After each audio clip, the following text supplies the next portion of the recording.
नमस्कार बच्चों, योगी श्री अरविंद इस पाठ में फिर से एक बार आपका स्वागत है। आज हम सुगम भारतीय पाठ्य पुस्तक से पाठ क्रमांक 11 पढ़ने जा रहे हैं, जिसका शीर्षक है योगी श्री अरविंद। इस पाठ का सेशन क्रमांक 2 है। इसके पहले सेशन में हमने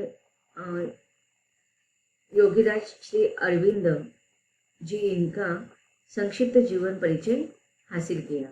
अब इन सेशन में हम योगी श्री अरविंद जी इनके राष्ट्र के लिए जो उन्होंने योगदान दिया है और आध्यात्मिक चेतना की तरफ वो किस प्रकार से कार्यरत रहे, इसका वर्णन हम इस सेशन में पढ़ेंगे। चलिए सब लोग जल्दी से पाठ्य पुस्तक निकालेंगे। पाठ्य पुस्तक के द्वारा हम पाठ को पढ़ेंगे और विस्तार से समझेंगे।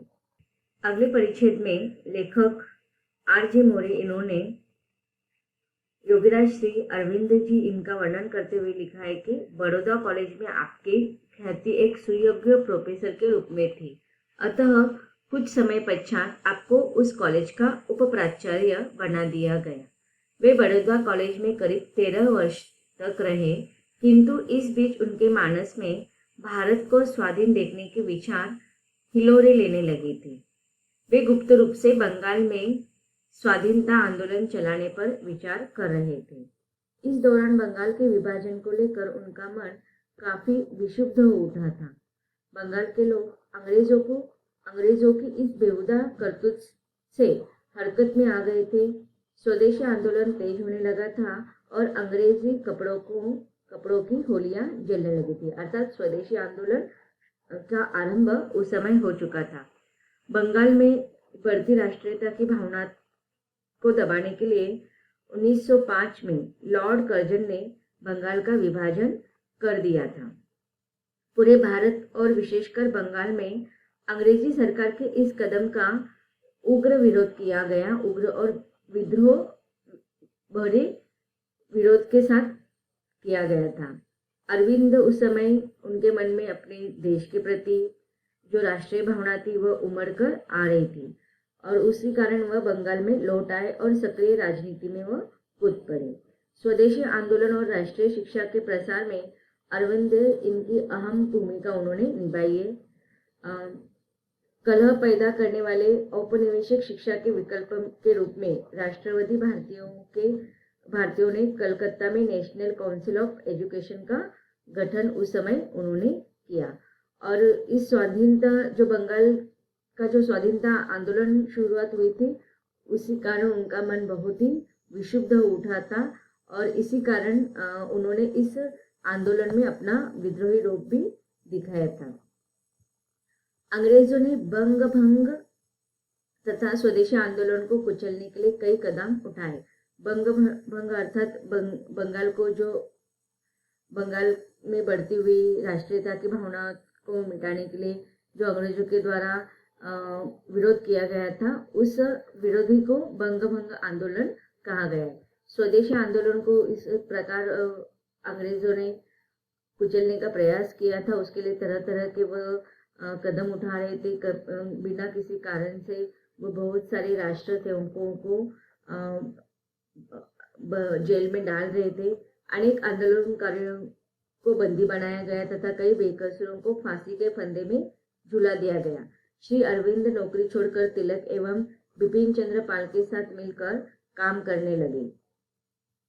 इन्होंने युगांतर तथा वंदे मातरम अखबार भी निकाला तथा इनका संपादन बहुत योग्यता तथा तत्परता से करने लगे। आप देखिए यहाँ पर अंडरलाइन कर सकते हैं। आपको प्रश्न पूछा जा सकता है कि उन्होंने कौन से अखबारों का संपादन कार्य किया हुआ था, तो उसका उत्तर आप लिखेंगे युगांतर और वंदे मातरम। इस अखबार उन्होंने निकाला था और उसका संपादन भी उन्होंने किया है। इन पत्रों का आम जनता पर अच्छा असर हुआ और लोग इनकी विचारधारा से प्रभावित होने लगे। अब देखिए अरविंद जी जो थे वह एक राष्ट्रीय महाविद्यालय के प्राचार्य बन चुके थे, लेकिन राष्ट्र के प्रति जो प्रेम थी, राष्ट्रीय भावना थी, उनके अंदर उमड़ कर आ रही थी। विपिन चंद्र पाल द्वारा शुरू गई राष्ट्रीय पत्रिका वंदे मातरम के संपादक श्री अरविंद नियुक्त किए गए थे। इनके संपादक कार्य में ही वंदे मातरम राष्ट्रीय पुनरुत्थान पर एवं क्रांतिकारी विचारों का सर्व प्रमुख वाहक बन गया था। साथ ही युगंतर जैसी क्रांतिकारी विचारधारा की पत्रिकाओं में भी वे लगातार अपने ओजस्वी विचार रख रहे थे, जिससे पढ़कर लोग उस विचारधारा में प्रभावित हो रहे थे।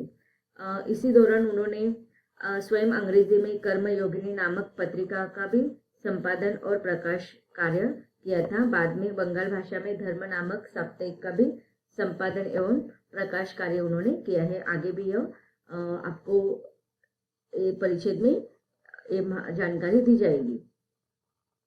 अब देखिए, अंग्रेजी सरकार ने 1917 में बम कांड में इन्हें आरोपी घोषित किया, किंतु ये निर्दोष पाए गए।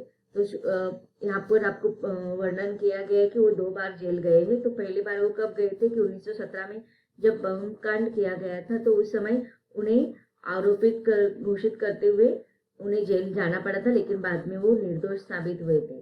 1908 में पुनः अलीपुर बम कांड में आपको शरीक माना गया, जिसकी वजह से 1 वर्ष का कारावास हुआ। इसी जेल जीवन के दौरान योग साधना करने को आपको समय मिला तथा योग साधना पक्ष और सिद्धांत पक्ष दोनों का आपने विधिवत अध्ययन किया। तो आप देखिए यहाँ पर इस परिच्छेद में किस प्रकार से वह आध्यात्मिक चेतना की तरफ जागरूक हुए थे, योग साधना की तरफ उनका मन लगा हुआ था, इसका वर्णन यहाँ पर किया है। 6 मई 1909 को जेल से छूटने के बाद अंग्रेजी में कर्मयोगी और धर्म नामक 2 साप्ताहिक पत्र निकालना शुरू किया। यह योजना किन्हीं कारणों से आपको बंद करनी पड़ी। अंग्रेज सरकार आपसे चिढ़ी तो थी, दूसरे जेल से सड़ते रहकर आप अपने विचारों को प्रचार करने में असमर्थ थे। अब देखिए, उन्होंने जेल में बंद कर दिया था, इसी कारण वो अपने विचारों के प्रचारों को लोगों तक पहुंचाने में असमर्थ थे। अतः अंग्रेज सरकार की आग बचाकर आप चंद्रनगर चले गए और उसके बाद पौंडीचेरी पहुंचकर योग साधना में लग गए। अब आप राजनीति त्याग कर अपना पूरा समय योग साधना और आध्यात्मिक कार्यों में लगाने लगे। पौंडीचेरी का श्री अरविंद आश्रम अंतरराष्ट्रीय योग साधना केंद्र बन चुका है। अब देखिए, उन्होंने पौंडीचेरी में योग साधना के लिए एक आश्रम बनाया था और उसमें उन्होंने दार्शनिक, आध्यात्मिक और योग साधना ये सारी बातें सिखाना आरंभ कर दिया था। इस संस्था का प्रबंध आपके जीवन काल में आपके फ्रांसीसी शिष्या मीरा किया करते थे। श्री अरविंद आश्रम प्रकृति की सुरम्य स्थली है। अब देखिए, यहाँ पर आपको पौंडीचेरी में जो उन्होंने आश्रम स्थापित किया था उसकी विशेषताएं पूछी जा सकती है। तो पहला विशेषता में आप लिख सकते हैं कि श्री अरविंद जी द्वारा जो आश्रम की स्थापना की गई थी, वहाँ पर प्रकृति की सुरम्य स्थली वह थी जहाँ जाकर मन सहज में ही सात्विक विचारों में लग जाता था। तो ये उसकी पहली विशेषता है। आपकी सहधर्मिणी अर्थात उनकी पत्नी श्रीमती मृणालिनी देवी सदा आपके कार्यों में हाथ बटाती रही। सन 1918 के दिसंबर की 17 तारीख को इनकी पत्नी का निधन हो गया। लाला लाजपत राय 5 जनवरी 1925 को आपसे मिलने पौंडीचेरी गए थे और आपके कार्यों की भूरी भूरी प्रशंसा की थी। 29 मई 1928 को कविवर रविंद्रनाथ ठाकुर भी आपसे मिले थे और आपके आध्यात्मिक जीवन से बहुत प्रभावित हुए थे। तो यहाँ पर इस परिच्छेद में उनके सहधर्मिणी अर्थात उनकी पत्नी का संक्षिप्त वर्णन किया है। सन 1907 में श्री अरविंद का विवाह रांची बिहार के निवासी श्री भूपाल चंद्र बोस की कन्या मृणाली देवी से हो गया था। यद्यपि इनकी पत्नी के साथ श्री अरविंद का व्यवहार सदैव प्रेमपूर्ण रहा है, पर ऐसे असाधारण व्यक्तित्व वाले महापुरुष की सहधर्मिणी होने से उसे सांसारिक दृष्टि से कभी इच्छानुसार सुख की प्राप्ति नहीं हुई थी। प्रथम तो राजनीतिक जीवन की हलचल के कारण उन्हें पति के साथ रहने का अवसर कम ही मिल रहा था। फिर भी आर्थिक दृष्टि से भी वे अरविंद का जीवन जैसे सीधा साधा था, उनमें सभी उसे कभी भी वैभवपूर्ण जीवन का अनुभव करने का वैभवपूर्ण जीवन के अनुभव करने का अवसर नहीं मिला। केवल जब तक वे बड़ौदा में रहे वह कभी कभी उनके साथ सुखपूर्वक रह सके। लेकिन जब समय तथा परिस्थिति की मांग के अनुसार पौंडीचेरी जाकर रहने लगी तो उनकी बढ़ी हुई योग साधना की दृष्टि से पत्नी का साथ निरापद नहीं था। तो भी कर्तव्य भावना से उन्होंने पौंडीचेरी आने को कह दिया, पर उसी अवसर पर इन्फ्लुएंजा की महामारी से आक्रमण से उनका देहावसान हो गया, उनके पत्नी मृणाली देवी इनका।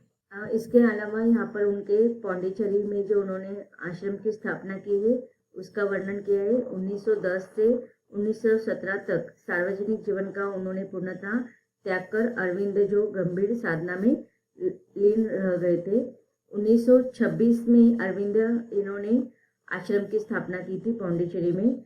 अब अरविंद जो पौंडीचेरी के 4 दशक तक सर्वांग योग की साधना में रत रहे। फ्रांस में जन्मी मीरा रिचार्ड 1914 में श्री अरविंद की संपर्क में आई।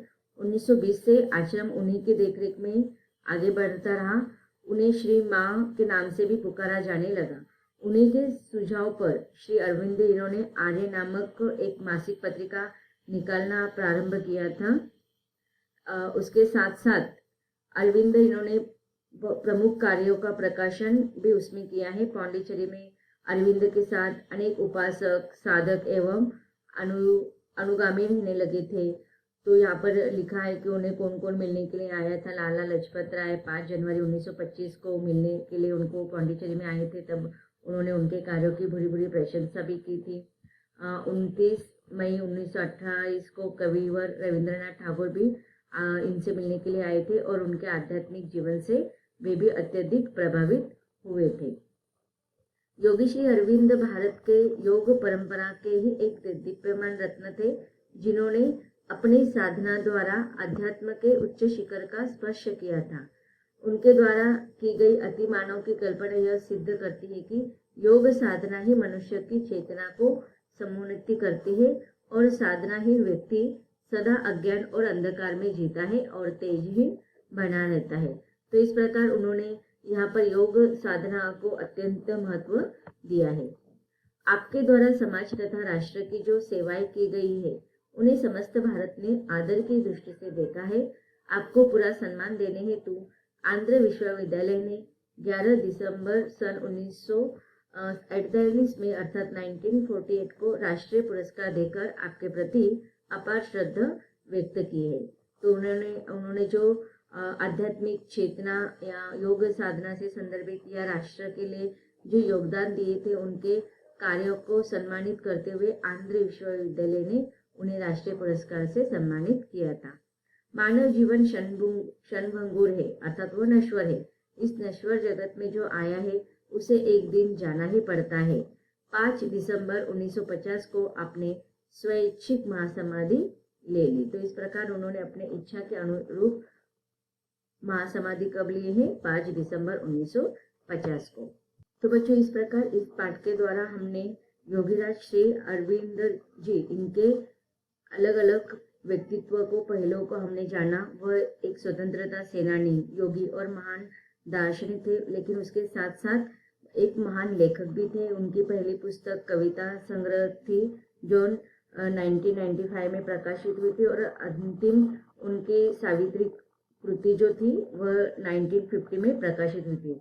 उन्होंने इस प्रकार राष्ट्र के प्रति एक योगदान दिया है, अपना पूरा जीवन उन्होंने समर्पित किया है और आध्यात्मिक चेतना भी उन्होंने अपने देश के लिए, देश के हित के लिए किया है। यह पाठ यहीं पर समाप्त होता है। धन्यवाद।